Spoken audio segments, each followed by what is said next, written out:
Hello बच्चों, बहुत बहुत स्वागत है आपका अपने चैनल कक्षा गणित में। बच्चों, हम लोग दो चर वाली रैखिक समीकरण पढ़ रहे थे। हमें आज एक्सरसाइज 4.4 कंप्लीट करनी है। ठीक है, एक्सरसाइज 4.4 में छोटी सी एक्सरसाइज, ये दो प्रश्न है केवल, और उससे संबंधित एक एग्जाम्पल है, उसको पहले हम करेंगे एग्जाम्पल को, और इसके बाद एक्सरसाइज 4.4 के क्वेश्चन करेंगे। ठीक है बच्चों, चलो यहां पर एक एग्जाम्पल ले लेते हैं। देखो, उदाहरण नंबर है आपका 9वां, लिखा है समीकरण 2x + 1 बराबर x - 3 को हल करिए। यहां पर एक छोटा सा ये उदाहरण है 9वां, उदाहरण नंबर आपका है 9वां, और यहां पर ऐसा लिखा हुआ है कि एक समीकरण, इसको हल करके दिखाना है। समीकरण क्या है? 2x + 1, 2x + 1 और बराबर में यहां दिया गया है x - 3। यहां पर इसको हल करिए, और इसके बाद यहां से दो प्रश्न पूछे गए हैं। पहला काम तो यह है, इसको हल करना है। ठीक है, इसका हल करना है।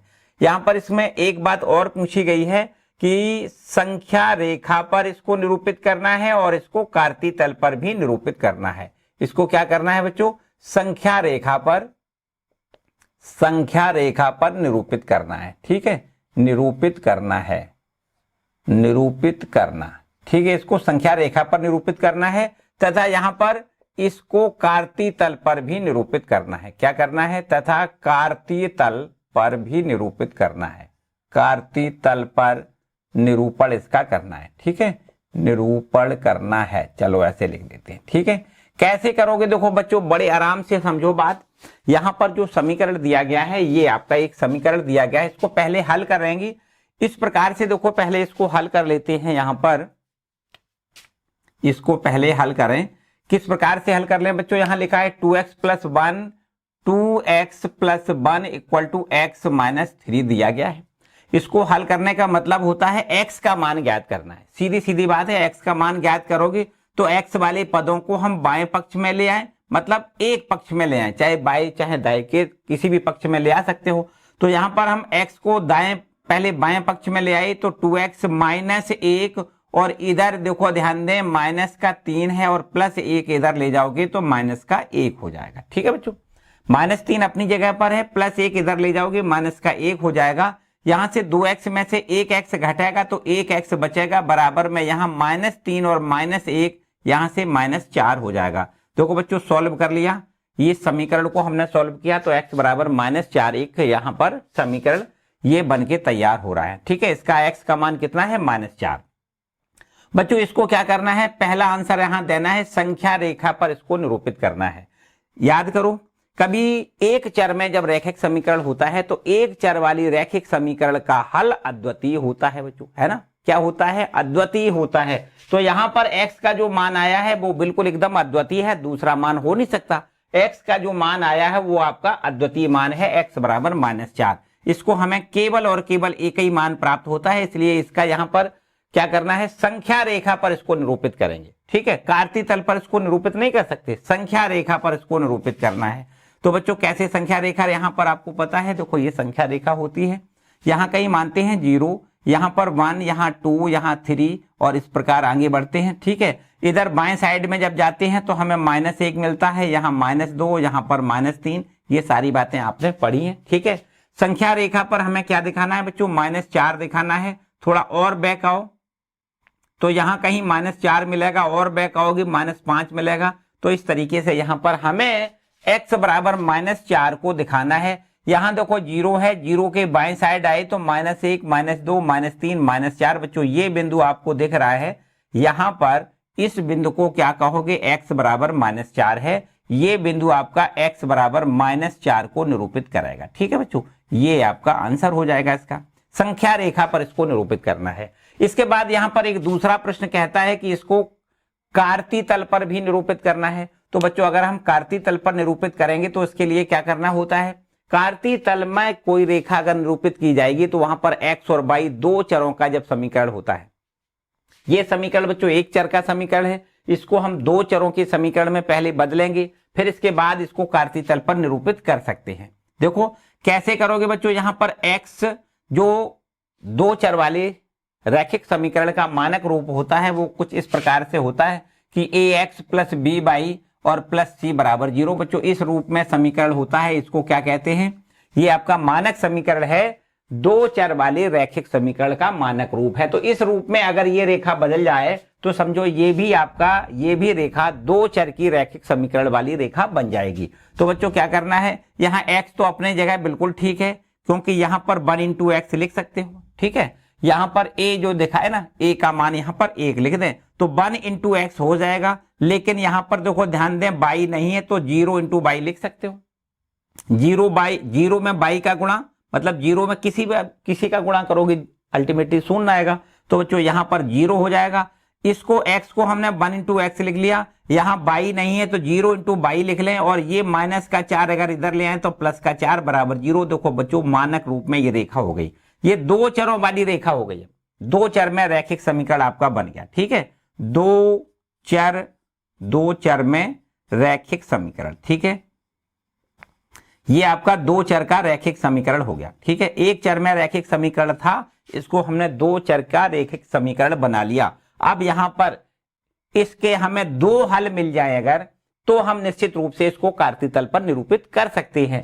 यहां पर इसके दो हल देखो कैसे मिलेंगे बच्चों। इसके लिए क्या करते हैं, याद करो, पुराने वाले वीडियो पर जाएं, वहां पर आपको इस प्रकार से बहुत ढेर सारे हमने प्रश्न किए हैं कि भाई अगर दो चर के रैखिक समीकरण होते हैं तो उनके हमें कम से कम दो हलों की आवश्यकता होती है। अगर इस रेखा के दो हल मिल जाएं, या ये कहें इस समीकरण के दो हल मिल जाएं, तो हम निश्चित रूप से कार्तीय तल पर इसका ग्राफ खींच सकते हैं, इसका आलेख खींच सकते हैं। बच्चों यहां पर x लिख लेते हैं, यहां पर y लिख लेते हैं। x का मान देखो, यहां पर x का मान देखो, y तो बच्चों ये लिख दिया, बस धोखा है, समझो। ये तो 0 से गुणा है, मतलब ये तो शून्य है ना, ये तो शून्य है ही है। यहां पर y तो शून्य है, बिल्कुल पक्की बात है, ये पूरा पद आपका शून्य है। तब जब y का मान 0 है बच्चों, तो यहां पर आपको देख रहे हो ना, x बराबर कितना है, -4 है ना। x बराबर कितना है, -4। यहां भी देखो y का मान जब 0 लिख दोगे तो ये 0 हो जाएगा, और x बराबर कितना हो जाएगा, +4 इधर जाएगा तो -4 हो जाएगा। मतलब x का मान -4 है, y का मान कितना है, 0। बच्चों y का मान आप कुछ भी लिख दो, लेकिन x का मान तो हमेशा यही मिलेगा, -4। ये तो हमने केवल बना दिया है, दो चर में है, तो वास्तव में ये समीकरण एक ही चर का समीकरण है ना। इसको हमने दो चरों में कन्वर्ट कर दिया है, बस इसका रूप बना दिया है दो चरों का, है ना, क्योंकि हमें यहां पर इसको कार्तीय तल पर इसको निरूपित करना है। तो बच्चों क्या करते हैं, अगर y का मान कुछ भी लिख दें, हमने बताया यहां पर 1 लिख दें, तो अभी आपको निश्चित रूप से x का मान -4 ही मिलेगा। यहां पर देखो हमने 1 लिख दिया, लेकिन 1 लिख दिया है, शून्य से गुणा करोगे पूरा शून्य ही तो होगा, तो x + 4 बराबर 0, मतलब x बराबर -4 ही मिलेगा, ठीक है। और भी कुछ लिखना चाहो, y का मान 2 लिख दें, चाहे 15 लिख दें, लेकिन x का मान हमेशा -4 मिलेगा, ये नहीं बदलेगा, x बराबर -4 ही रहेगा, क्योंकि एक चर के रैखिक समीकरण का एक अद्वितीय हल होता है, जो कि इसका ये हल है, x बराबर -4, ठीक है। तो x का मान हर एक मान के लिए वही रहेगा, x का मान -4, चाहे आप y का मान 0 लें तो भी x का मान -4 रहेगा, y का मान 1 लें तो भी x का मान -4 रहेगा। यदि यहां पर y का मान 4 रख दें तो भी ये तो 0 ही हो जाएगा, लेकिन x का मान कितना रहेगा, -4 रहेगा। तो हमें ज्यादा मानों की आवश्यकता नहीं है, केवल हमें दो हल चाहिए, वो मिल गए। यहां पर देखो x का मान -4 है, y का मान 0 है, इसका इस रेखा का एक हल -4, 0 मिल गया, और दूसरा हल यहां से देखो x का मान -4, y का मान 1, ये आपका दूसरा हल मिल गया। अब बच्चों अगर इसको कार्तीय तल पर ड्रॉ करना है तो इस तरीके से क्या करते हैं, यहां पर ग्राफ पेपर पर एक पहले क्षैतिज रेखा और एक ऊर्ध्व रेखा, दो रेखाएं खींच देते हैं। ये क्षैतिज हो गई, इसको x अक्ष कहते हैं, जो ऊर्ध्वाधर रेखा है उसको क्या कहते हैं बच्चों, y अक्ष कहते हैं, ठीक है।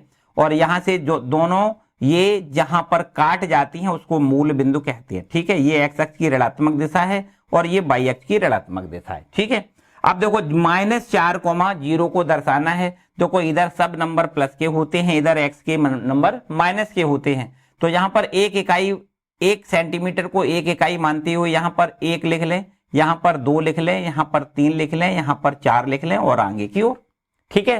पीछे अगर आए x की ऋणात्मक दिशा में तो हमें क्या करना है, -1 लिखना है, -2 लिखना है, -3 लिखना है, और यहां से जैसे जैसे पीछे जाओगे, है ना, ये आपका -4 लिखना है, इस प्रकार से, ठीक है बच्चों। अब y पर भी इसी प्रकार है, यहां पर देखो एक इकाई को 1 सेंटीमीटर मान लें तो 1 ये हो जाएगा, यहां पर 2, यहां पर 3, नीचे की ओर आएंगे तो -1, -2, -3, ठीक है। यहां पर ऐसा नहीं है कि 3 तक खत्म बात हो गई, हमें जहां तक जरूरत है नीचे आएंगे तो माइनस की वैल्यू मिलती है और ऊपर जाते हैं तो प्लस की वैल्यू मिलती है। ठीक है बच्चों, इसके बाद यहां पर जो हमने 2 हल निकाले हैं उनको यहां पर लिख देते हैं। देखो हमें -4,0 को दर्शाना है। ठीक है, निर्देशांक ज्यामिति में आपने पढ़ा है -4,0। बच्चों यहां पर अगर बाई निर्देशांक 0 है तो इसका मतलब निश्चित बात हो गई कि बाई निर्देशांक 0 है, इसका मतलब ये रेखा एक्स, ये बिंदु आपको एक्स अक्ष पर ही मिलेगा।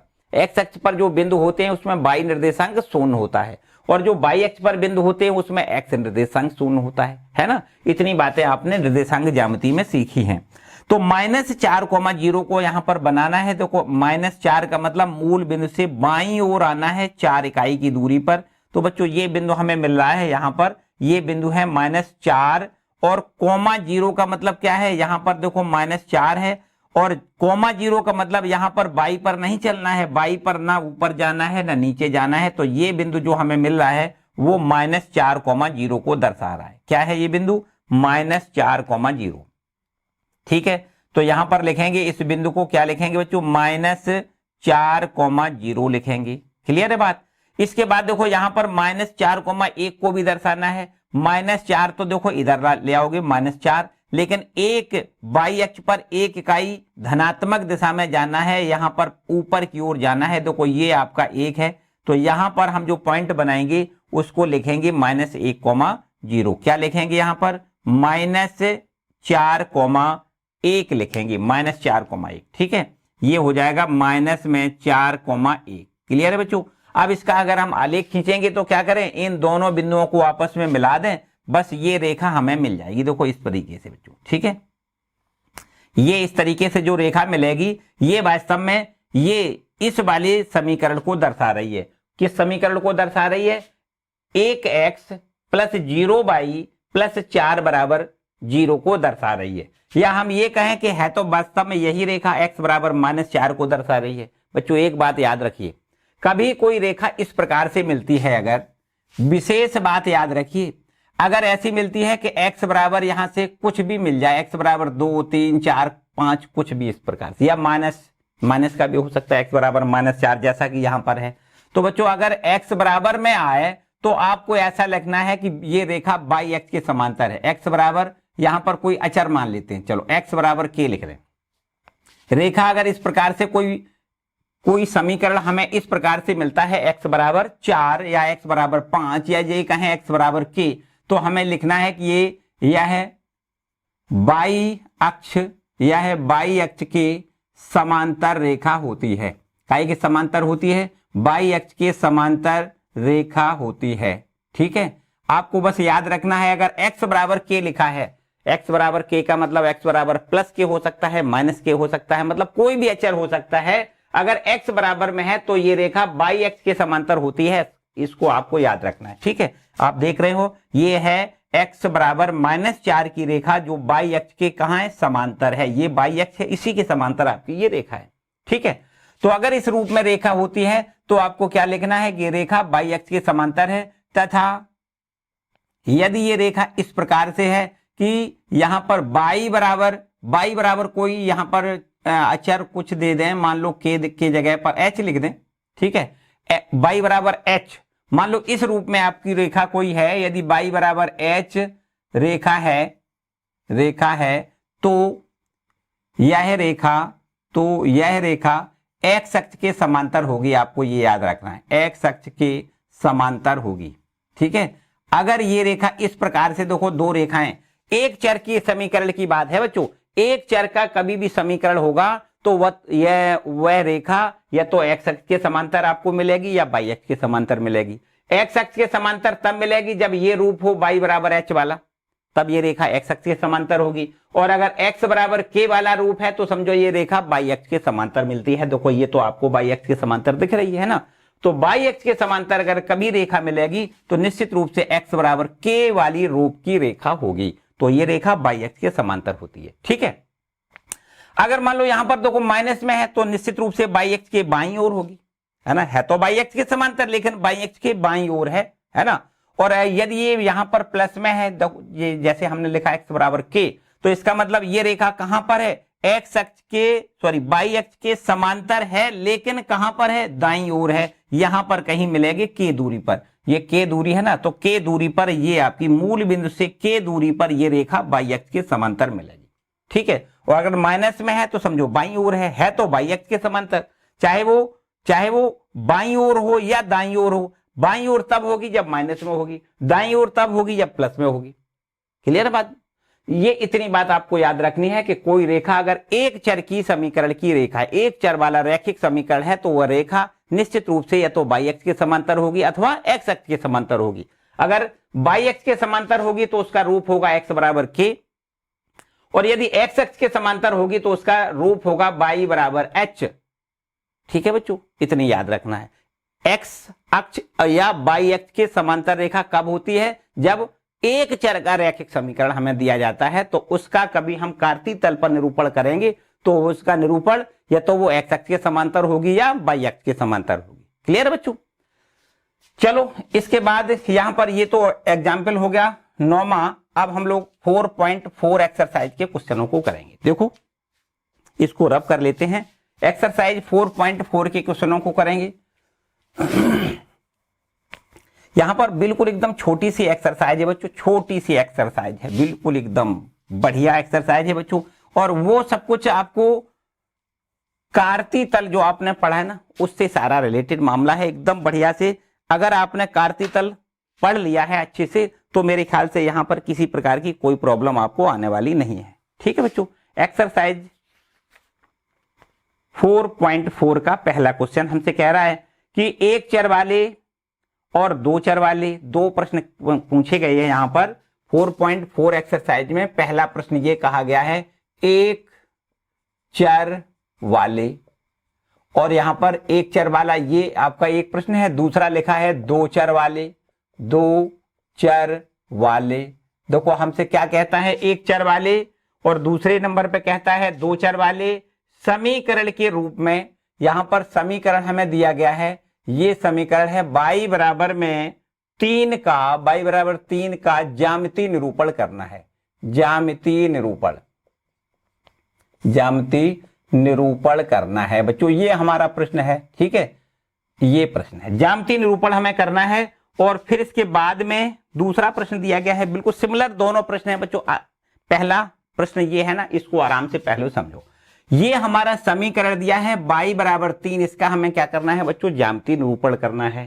तो यहां पर अगर एक चर की बात करी जाए तो ये बच्चों ऑलरेडी एक ही चर तो है, y बराबर 3। यहां पर देखो अगर बात करी जाए एक चर के रैखिक समीकरण की, तो यहां पर एक चर का जो रैखिक समीकरण है वो आपका y बराबर, समीकरण जो लिखा है वो क्या है बच्चों, समीकरण है y बराबर 3। ये एक चर का रैखिक समीकरण है। ठीक है, एक चर का रैखिक समीकरण है, अतः ये समीकरण एक चर का रैखिक समीकरण है, अतः इसका एक अद्वितीय हल होगा, अद्वितीय हल होगा। ठीक है बच्चों, इतनी बात आपको पता है कि अगर एक चर का रैखिक समीकरण होता है तो उसका एक अद्वितीय हल होता है। और इस हल को अगर हम दिखाना चाहें संख्या रेखा पर, तो बच्चों यहां इसको कार्तीय तल पर नहीं दिखा सकते। कैसे दिखाएंगे, संख्या रेखा पर दिखाएंगे। देखो इस प्रकार से, अभी हमने एक एग्जाम्पल किया था ना, उसी प्रकार बिल्कुल करना है। यहां पर देखो 0 लिखोगे, इधर +1 +2 +3 और डॉट डॉट करते हुए अनंत तक जाते हैं, और बाईं साइड में -1 -2 -3 और डॉट डॉट करते हुए अनंत साइड, ये हमारी माइनस अनंत साइड है और ये प्लस अनंत। ठीक है, हमें क्या करना है, y बराबर 3 को दर्शाना है बच्चों। यहां पर y बराबर 3 का मतलब आप देख सकते हो, y बराबर 3, ये 0 है। अगर हम ये 1 इकाई, इसको 2 इकाई, इसको 3 इकाई लिखें तो बच्चों ये आपका है ना, ये है क्या, ये वास्तव में y अक्ष कह सकते हो, है ना, ये y अक्ष है समझो। तो y बराबर 3 को दर्शाने वाला ये आपका बिंदु है। देखो इसको क्या कहोगे, y बराबर 3, ये आपका y बराबर 3 दिखाई दे रहा है। ठीक है, ये बिंदु आपका क्या है, y बराबर 3 को दर्शा रहा है। ठीक है बच्चों, ये बिंदु y बराबर 3 को दर्शा रहा है। इसके बाद में यहां पर हमें अब आगे दो चर में इसको कन्वर्ट करना है। क्या करना है बच्चों, दो चर में कन्वर्ट करना है। तो दो चर में कन्वर्ट कैसे करोगे, थोड़ा ध्यान से समझो बच्चों, दो चर में इसको कन्वर्ट कैसे करोगे। और हमें पता है दो चर का जो रैखिक समीकरण होता है वो इस रूप का होता है, ax plus B Y plus C बराबर 0। ये इस रूप का दो चर का रैखिक समीकरण होता है। तो बच्चों अगर दो चर वाले रैखिक समीकरण में बदलना है, दो चर वाले रैखिक समीकरण में बदलना है, तो हमें क्या करना है, y बराबर 3 को इस रूप में बदलोगे। तो ये बच्चों यहाँ पर x नहीं है तो इसको हम ऐसा लिख लें 0x प्लस y, तो ठीक है, या इसको 3 को इधर ले आना चाहो तो ले आ सकते हो, बराबर 0। ये देखो दो चर का रैखिक समीकरण बच्चों बन गया। ठीक है, यहाँ पर दो चर बन गए, एक चर x है एक चर y है, तो दो चर में ये आपका क्या हो गया, रैखिक समीकरण हो गया। अब इसको हम क्या करेंगे, इसको हम कार्तीय तल पर निरूपित करेंगे। क्या करेंगे बच्चों, कार्तीय तल पर इसको निरूपित करेंगे। तो इस प्रकार हम इस रेखा के दो हल ढूंढेंगे, या ये कहें इस समीकरण को ग्राफ पर प्रदर्शित करने के लिए इसके हम दो हल ढूंढ लेंगे। कैसे देखो ढूंढते हैं बच्चों, यहाँ x लिख लेते हैं, यहाँ y लिख लेते हैं, कोई दो हलों से हमारा काम चल जाता है। वैसे दो चर के जो रैखिक समीकरण होते हैं उनमें हलों की संख्या अनंत होती है, जबकि एक चर का रैखिक समीकरण जो होता है उसका हल अद्वितीय होता है। देखो यहाँ पर हमने लिखा है इसका हल क्या होता है, अद्वितीय। एक चर के रैखिक समीकरण का हल केवल और केवल y बराबर 3 ही होगा, दूसरा नहीं हो सकता। ठीक है, यदि दो चर वाले रैखिक समीकरण की बात करें तो यही समीकरण y बराबर जो 3 है उसको हमने दो चर के रैखिक समीकरण में बदल लिया, और यहां पर अगर इसके हल निकालें तो अब यहां पर हलों की संख्या कितनी हो जाएगी बच्चों, अनंत, क्योंकि यहां पर हल x और y दो चर आपके हो गए है ना, इसलिए हलों की संख्या अनंत होती है। दो चर वाले रैखिक समीकरण में हलों की संख्या कितनी होती है, अनंत होती है। तो इसके कोई दो हल यहां पर ढूंढेंगे। क्या करें बच्चों, y का मान, अगर यहां पर y का मान कुछ भी लिख दो, ठीक है, x का मान तो बच्चों ऑलरेडी हमेशा 0 है, हमेशा 0 है ना, 0 से हमने गुणा करके केवल धोखा बना के रख लिया है ना, एक रूप बना लिया है। बाकी समीकरण तो असली में तो यही है, एक ही चर का समीकरण है, इसको हमने दो चरों में कन्वर्ट कर लिया है। ठीक है, बदल लिया है इसको। अब यहां से हम क्या कर दें, अगर x का मान 0 लिख दें बच्चों, ध्यान से समझो, x का मान 0 लिख दें तो अभी तो ये 0 ही होगा, 0 से गुणा है ना, x का मान चाहे 1 लिखो चाहे 2 लिखो चाहे 5 लिखो, लेकिन हमेशा ये पद शून्य ही तो रहेगा। शून्य से गुणा करोगे तो यहां पर x का मान 0 लिखा है तो y का मान बच्चों 3 आएगा। ठीक है, यहां देखो y बराबर तो हमेशा 3 रहेगा, x का मान आप 1 लिख दो, 2 लिख दो, 3 लिख दो, लेकिन ये मान नहीं बदलेगा, y बराबर तो 3 रहेगा हमेशा। देखो x का मान यहाँ 1 लिख दें, लेकिन 1 और 0 का गुणा ये 0 हो जाएगा, और y माइनस 3 बराबर 0, मतलब y बराबर 3, y का मान तो 3 ही रहेगा। तो इस प्रकार से यहाँ बच्चों दो हमने हल ढूंढ लिए, एक तो 0,3 ढूंढना है, दूसरा हल 1,3 भी हमने ढूंढ लिया है। तो बच्चों यहाँ पर इस दो चर वाले रैखिक समीकरण के हमने दो हल ढूंढ लिए। अब इनको हम यहाँ पर ग्राफ पेपर पर दिखा सकते हैं बड़े आराम से। कैसे बच्चों ग्राफ पेपर पर दिखाते हैं, जो ग्राफ पेपर हमारा है ना उसमें एक क्षैतिज रेखा खींच लेते हैं और यहाँ पर एक ऊर्ध्व रेखा खींच लेते हैं। ठीक है, जो क्षैतिज रेखा होती है उसको x अक्ष कहते हैं और जो ऊर्ध्वाधर रेखा होती है उसको y अक्ष कहते हैं। x अक्ष की बाईं साइड इधर x का ऋणात्मक दिशा हो जाता है और y अक्ष की ऋणात्मक दिशा ये आपकी नीचे की ओर होती है। जहां पर ये दोनों काटती हैं ये आपका मूल बिंदु होता है। अब यहाँ पर एक एक इकाई का 1 सेंटीमीटर मानो, तो यहाँ पर 1 2 3 4 ऐसे हम आगे बढ़ते जाते हैं।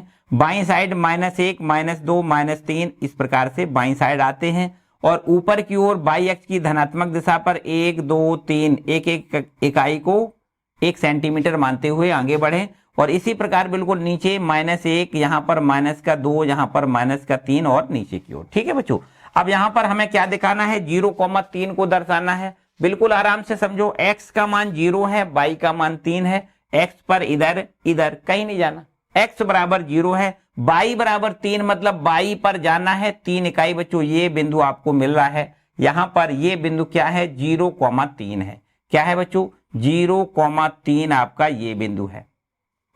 इसके बाद में दूसरा बिंदु 1,3 बनाना है, x पर 1 इकाई जाना है, y पर 3 इकाई ऊपर की ओर जाना है। तो बच्चों यहाँ पर ये बिंदु आपको दिखाई दे रहा है, ये x पर 1 y पर 3, तो ये बिंदु हमें 1,3 दिखाई दे रहा है। 1,3 ये है, जबकि ये वाला बिंदु जो बच्चों है वो क्या है, यहाँ पर ये बिंदु है 0,0,3। ठीक है, ये बिंदु 0,3 है। अब बच्चों क्या करेंगे, इन दोनों बिंदुओं को मिलाते हुए हम जब रेखा खींचते हैं तो हमारी कुछ रेखा इस प्रकार से देखो जाएगी बच्चों, इस प्रकार से जाएगी। ठीक है, ये रेखा हमारी इस प्रकार से, इन दोनों बिंदुओं को मिला दें तो ये रेखा हमारी इस प्रकार से जाएगी। याद करो, अभी थोड़ी देर पहले हमने इस बात को बताया था कि कभी एक चर की जो समीकरण की रेखा होती है ना, एक चर का रैखिक समीकरण होता है, उसमें हमेशा हमेशा जब रेखा खींची जाएगी तो या तो वो एक्स अक्ष के समांतर होगी या वो वाई अक्ष के समांतर होगी।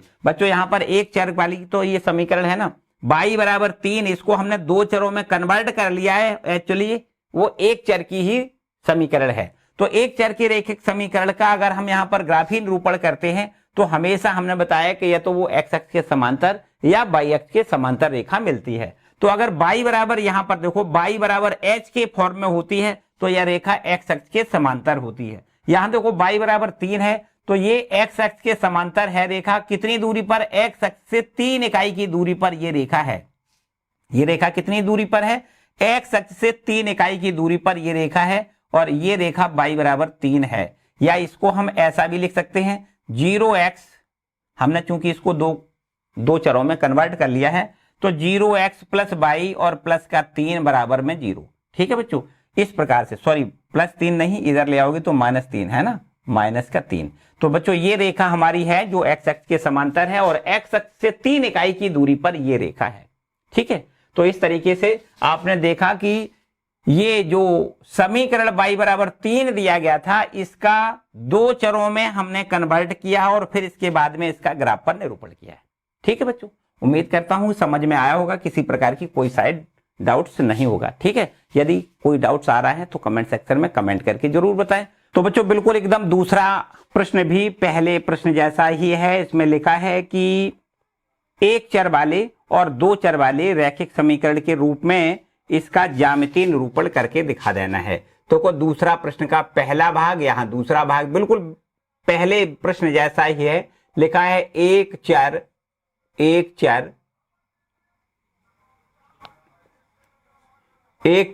वाले, ठीक है, एक चर वाले रैखिक समीकरण, और यहां पर लिखा है दूसरे नंबर पे लिखा है दो चर वाले।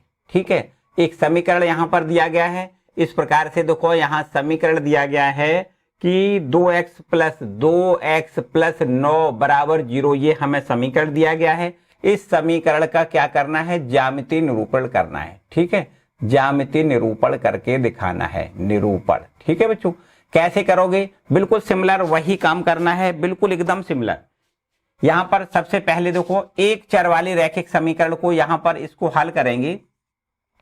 देखो लिखा है 2x प्लस में 9 बराबर में 0 लिखा है। इसका हल देखो कुछ इस प्रकार से कर सकते हो कि 2x बराबर, यहां प्लस 9 इधर ले जाओगे माइनस का 9 हो जाएगा, और यहां से x का मान अगर निकालोगे तो माइनस में 9/2 हमें मिल जाएगा, है ना। x बराबर कितना, -9/2। बच्चों जब एक चर की बात कही जा रही है तो एक चर का जो हल होता है वो अद्वितीय हल होता है। देखो x बराबर -9/2 निकल के आया है, अब इसका कोई दूसरा मान नहीं होगा। x बराबर -9/2 को हम ग्राफ पर कैसे, बच्चों यहां पर इसको संख्या रेखा पर बनाना होता है। जब दो चर में हम कन्वर्ट कर लेते हैं तो उसको हम ग्राफीय निरूपण कैसे करते हैं, कार्तीय तल में उसका ग्राफीय निरूपण करते हैं। यहां पर ग्राफ पर देखो इस प्रकार से एक संख्या रेखा बनाएंगे। यहां लिखेंगे 0, यहां पर 1, यहां पर 2, यहां 3, ये आपकी धनात्मक अक्ष होती है ना, एक्स अक्ष की धनात्मक दिशा, इसको ऐसे कह सकते हैं। या ये संख्या रेखा है तो 3 और इसको 4, यहां पर 5, यहां पर आगे बढ़ते हुए जहां भी जाना है प्लस की दिशा में, ठीक है, प्लस अनंत तक।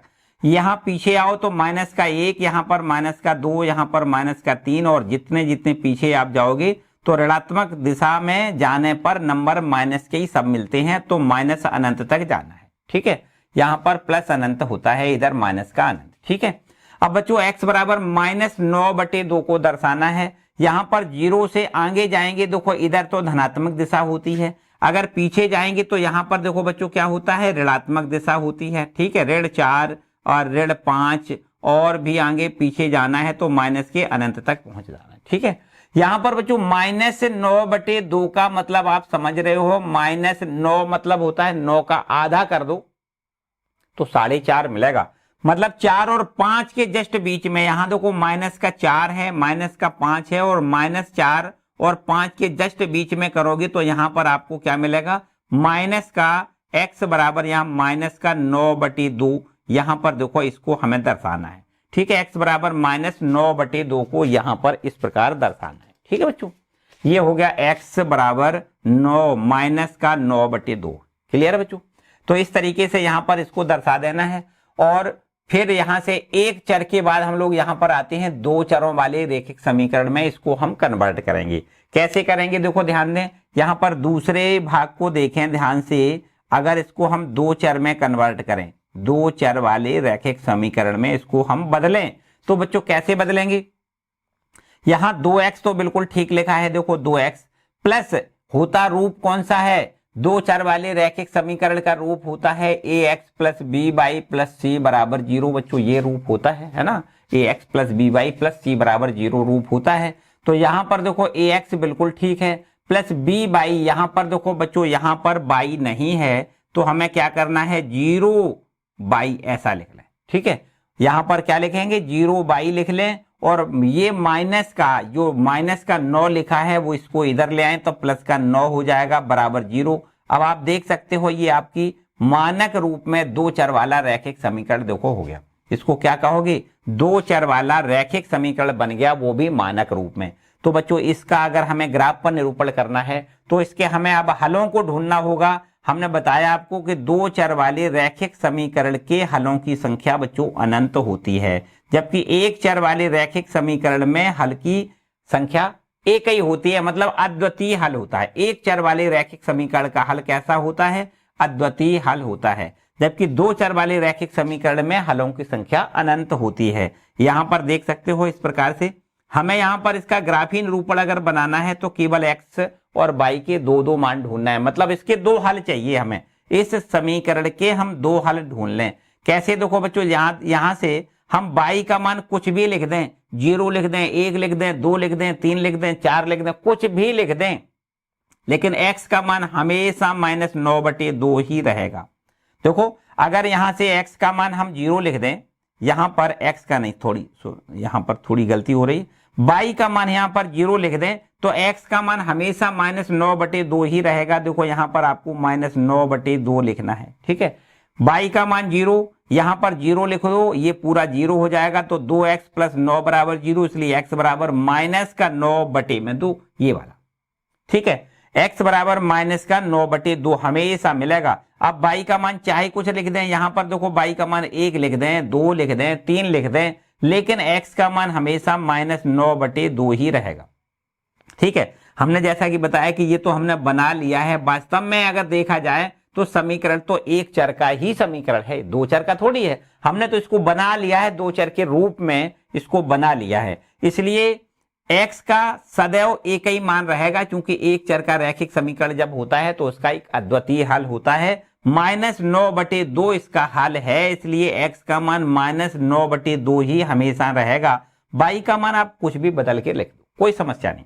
तो बच्चों इसका हल देखो, एक तो हो गया -9/2, 0, और इसका दूसरा हल हो गया -9/2, 1। यहां पर हमने इसके दो हल निकाल लिए। अब क्या करना है, इसको हमें संख्या यहां पर ग्राफ पेपर पर बनाना है। कैसे बनाते हैं, यहां पर एक क्षैतिज रेखा खींचते हैं, एक ऊर्ध्वाधर रेखा खींचते हैं। जो क्षैतिज रेखा खींचते हैं उसको x अक्ष कहते हैं, और जो हमारा ऊर्ध्वाधर रेखा खींचते हैं उसको क्या कहते हैं, y अक्ष कहते हैं। ऊपर y की धनात्मक दिशा, नीचे y की ऋणात्मक दिशा होती है। यहां पर सीधे हाथ की तरफ x की धनात्मक दिशा और बाएं साइड की दिशा में x की ऋणात्मक दिशा मानी जाती है। यहां पर ये मूल बिंदु होता है। इस पर एक एक इकाई यहां पर माने, देखो एक इकाई का 1 सेंटीमीटर मान लें तो 1, यहां पर 2, यहां पर 3, यहां पर 4, यहां पर 5 और आगे बढ़ते हुए इसी साइड इसी प्रकार बिल्कुल अगर बैक साइड में आए तो यहां पर ऋणात्मक दिशा है, x की ऋणात्मक दिशा है, तो यहां पर -1 लिखना है, यहां -2 लिखना है, यहां -3, यहां -4, यहां -5, और पीछे आओ तो इस तरीके से बढ़ते बढ़ते हम अनंत की ओर बढ़ते हैं, इधर प्लस अनंत की ओर बढ़ते हैं, ठीक है बच्चों। बिल्कुल ठीक, y अक्ष पर भी ऐसे ही हमें निशान लगाना है। देखो यहां पर +1, यहां पर 2, यहां पर 3, 1 सेंटीमीटर को एक इकाई मानते हुए हम निशान लगाते हैं, ठीक है। यहाँ पर -1, यहाँ पर -2, यहाँ पर -3 और नीचे। ठीक है बच्चों, अब यहाँ देखो, यहाँ -9/2, 0 को दर्शाना है तो क्या करना है, x पर -9/2 दूरी जाना है। मतलब x की धनात्मक दिशा ये है, x की ऋणात्मक दिशा ये है। तो यहाँ पर हमें बैक साइड में आना है, कितना आना है, -9/2। -9/2 का मतलब क्या होता है बच्चों, माइनस का 4.5, ऐसे कह सकते हैं 4 सही 1/2। ठीक है, 4 और 5 के बीच में यहाँ 4.5 होगा ना, यहाँ कहीं होगा, तो ये बिंदु आपको -9/2 लिख देना है। ठीक है, और ये -9/2, लेकिन बाई पर कितना चलना है, शून्य, बाई पर नहीं जाना, ऊपर नीचे कहीं नहीं जाना, यहां पर ही रहना है, -9/2, 0 लिखना है। यहां पर क्या लिखना है बच्चों, ये बिंदु आपका है -9/2, 0 है। क्या है, -9/2, यहां लिख लें, -9/2, 0 लिखना है। ठीक है, चलो इसको यहां ना लिख के हम थोड़ा यहां समझो, इसको रब कर लें और यहां से -9/2, 0 लिख दें। ठीक है, इसके बाद दूसरा बिंदु यहां पर -9/2, 1 है, तो यहां पर देखो -9/2 आना है, लेकिन बाई अक्ष पर क्या करना है, धनात्मक दिशा में ऊपर की ओर जाना है। ठीक है, यहां बच्चों पूरा इसको रब करना पड़ेगा। ठीक है, अभी यहां से इस इन बिंदुओं को अलग से लिख लेंगे। क्या करना है बच्चों, यहां से हमें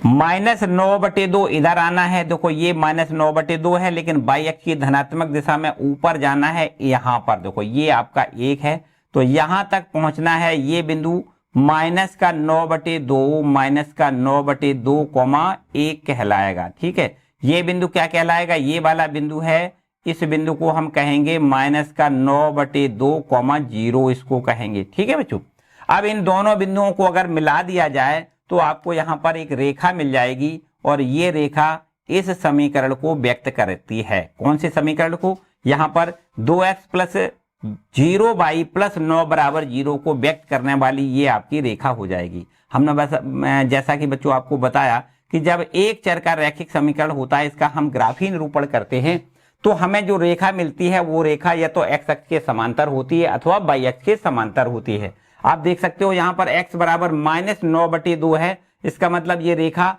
y अक्ष के समांतर, बाई अक्ष के बाईं ओर 9/2 दूरी पर, 9/2 दूरी पर आपको बनानी है। ठीक है, यहां से बाई अक्ष के समांतर ये रेखा जाएगी, -3 ये है, यहां पर ये क्या है, -4। ठीक है, यहां पर ये रेखा जो जा रही है वो कहां जा रही है, बाई अक्ष के समांतर आपकी ये खींची गई रेखा है, जो बाई अक्ष से कितनी दूरी पर है, -9/2 दूरी पर है। ठीक है, और ये आपकी जो रेखा है वो किसको निरूपित कर रही है, x बराबर -9/2 को कर रहे हैं, या ऐसा लिख दें कि 2x + 0y और प्लस में 9 = 0 को निरूपित कर रही है। ठीक है बच्चों, इस तरीके से आपको यहां पर ये निरूपण करना है। ठीक है, दो चरों का रैखिक समीकरण बना के इसको हमें ग्राफ पर निरूपित करना है, और जब एक चर का रैखिक समीकरण हो तब इसको हम संख्या रेखा पर बना देते हैं। ठीक है, इतना आपको याद रखना है। तो बच्चों ये आपके केवल 2 प्रश्न थे, छोटी सी एक्सरसाइज थी, एक उदाहरण था, वो भी हमने किया। उम्मीद करता हूं कि सब कुछ आपको अच्छा सा समझ में आ गया होगा, किसी प्रकार की शायद कोई डाउट्स नहीं होंगे। फिर भी भाई बच्चों अगर किसी प्रकार का कोई डाउट्स आ रहा है तो कमेंट सेक्शन में कमेंट करके जरूर बताएं, अथवा कक्षा गणित इंस्टाग्राम पर जाएं, वहां पर हमसे पूछें कि भाई कोई समस्या है। ठीक है बच्चों, जरूर हर समस्या का निदान करने के लिए हम आपके साथ हैं। किसी प्रकार की कोई समस्या आप बिल्कुल दिमाग में ऐसा मत समझें कि बस पढ़ गया तो आप कमेंट्स करेंगे तो शायद सर नहीं बताएंगे। बच्चों ऐसा नहीं है, अगर आप कमेंट्स करके हमसे पूछोगे तो निश्चित रूप से हम आपके प्रश्न का जवाब जरूर देंगे। ठीक है बच्चों, तो यहाँ तक आज के लिए फिलहाल इतना ही रखते हैं। इस वीडियो को अपने दोस्तों के साथ जरूर बच्चों शेयर कर दिया करो। ठीक है, और वीडियो को लाइक जरूर कर दें। चैनल पर नए आए हैं तो चैनल को सब्सक्राइब कर लें। खुश रहें, मस्त रहें, पढ़ते रहें। ठीक है, ऑल द बेस्ट।